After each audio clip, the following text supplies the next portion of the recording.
Et hier soir, Wall Street a encore accroché de nouveaux drapeaux au tableau des records d'altitude. Les chiffres ne sont pas monstrueux, et franchement, ça n'a plus vraiment d'importance. Il suffit juste de savoir que le S&P 500 est en hausse de 0,3% et le Nasdaq de 0,1%. Alors, pas de quoi faire frémir un trader en penny stock, mais quand on est déjà au sommet, chaque centimètre supplémentaire commence à compter, surtout à des altitudes pareilles quand l'oxygène vient à manquer. Sauf que cette fois, eh bien, il y avait une petite surprise. Les actions et les obligations montaient ensemble, main dans la main. C'est un peu comme voir un chien et un chat dormir dans le même panier. Ça arrive, mais c'est plutôt rare. Alors, cherchez pas trop loin pour trouver la raison de cet étrange état de fait. Le marché est tout simplement convaincu que Jérôme Powell va sortir la tronçonneuse pour les taux à 3 reprises d'ici Noël. Et c'est tout simplement fascinant, il faut le dire, parce que si on se base sur notre vision à long terme, qui est tout de même passablement défaillante ces dernières années, on peut quand même être impressionné. Mardi matin, à l'aube de la publication du CPI, tout le monde marchait sur des œufs et se demandait si c'était vraiment le moment de baisser les taux ou pas. Et tout le monde se posait des questions sur le risque inflationniste réel. Sur le fond, personne ne se posait trop de questions sur la suite des événements. Et quand je dis la suite, je veux parler de ce qui se passera après le meeting de la Fed du 16 et 17 septembre. Mais 48 heures plus tard, l'ensemble de la planète finance, eh bien, sont en train de plier l'histoire déjà jusqu'à fin décembre. On dirait donc que l'on a retrouvé notre vision à long terme, comme ça, d'un claquement de doigts, et sur base d'un seul chiffre économique qui est probablement mal calculé par le BLS et qui, surtout, ne représente pas forcément la réalité. D'ailleurs, sachant que l'on a toujours une mémoire assez défaillante, je me permettrai tout de même de rappeler qu'au début de l'année 2024, quelques mois après le pivot de Jérôme Powell, le consensus prédisait entre 8 et 12 baisses de taux pour l'année 2024 à elle seule. Alors l'exercice du jour consistera à vous plonger dans les archives pour voir effectivement combien de baisses nous avons eu en 2024. Spoiler alert, c'est nettement moins que ce que l'on attendait. Bienvenue dans ce Morning Bull Live, je suis Thomas Veillet et nous sommes le 14 août 2025.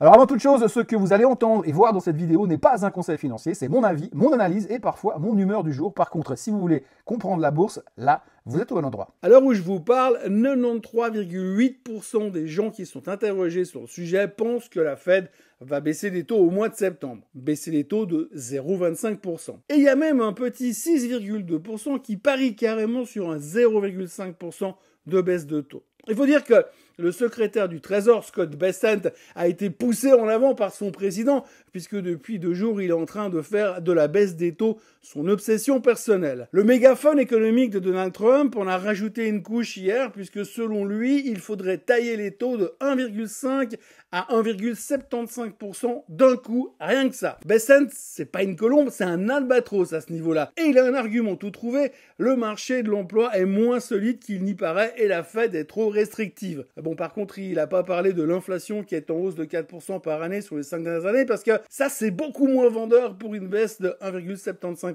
Le secrétaire du Trésor était même au top de sa forme, puisqu'il est également revenu sur le fait que si les chiffres de l'emploi avaient été calculés correctement, salutations amicales à l'ancienne équipe du BLS, eh bien la Fed aurait coupé en juin et en juillet. Alors je vous dis tout de suite, le marché obligataire, lui, il n'achète pas du tout ce scénario de baisse XXL. Il presse un taux d'intérêt autour des 3%, mais pas avant l'automne 2026. Et puis on notera au passage que Bessent a confirmé que la shortlist pour remplacer Powell en mai prochain compte 10 ou 11 noms, dont Rick Ryder de chez BlackRock et David Servos de chez Jefferies. En tout cas, le chiffre du CPI de mardi aura donné le champ libre aux colombes et pour nous surprendre, dans un mois, Powell va devoir être inventif. D'ailleurs, préparez-vous mentalement parce que Powell, on va en reparler tout soudain puisque dès le 21 août, nous allons avoir la colonie de vacances des banquiers centraux à Jackson Hole dans le Wyoming et on sait tous que Powell, il aime bien déclarer des trucs là-bas. On va donc beaucoup en reparler avant, pendant et un peu après. Parlons maintenant brièvement de l'euphorie dans laquelle nous sommes en ce moment.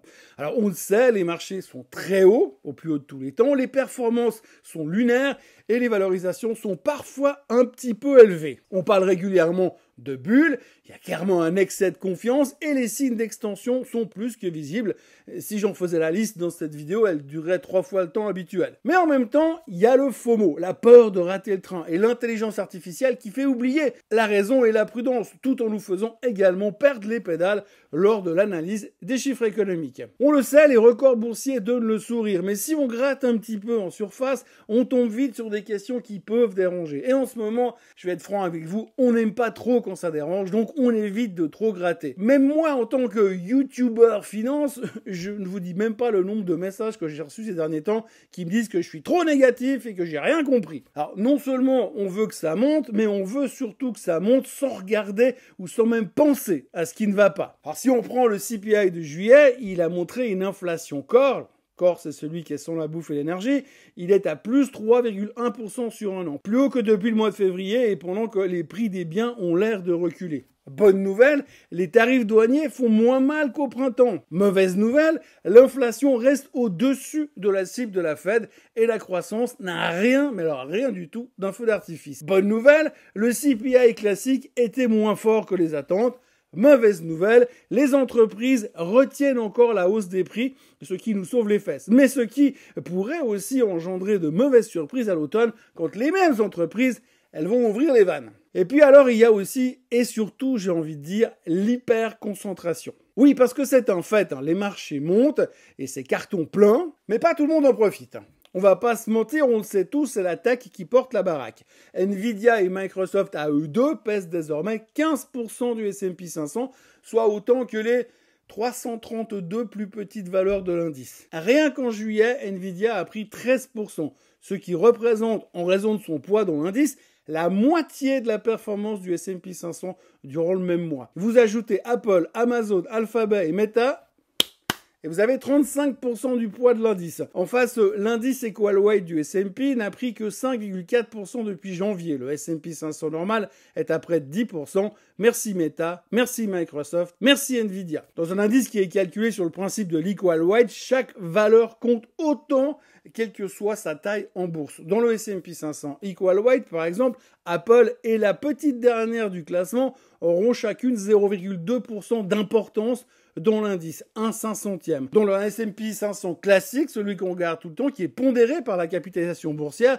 Apple peut peser plus de 7% et certaines petites valeurs moins de 0,01%. Et puis autre chose, si on creuse un peu plus loin que le secteur de la tech, on va rapidement se rendre compte que les autres secteurs qui sont sensibles à l'économie, eux, ils font quand même grise mine. Les industriels prennent 0,4% sur un mois, les matériaux sont en baisse de 1,1% et l'immobilier est en baisse de 2,6%. Moralité, tant que Big Tech brille et tant que l'IA et le cloud cartonnent, tout va bien. Mais si le groupe commence à éternuer, c'est l'indice total qui va se prendre un rhume carabiné. Dans ce contexte, la Fed se retrouve avec son éternel double mandat sur les bras, stabilité des prix à 2% et plein emploi autour de 4%.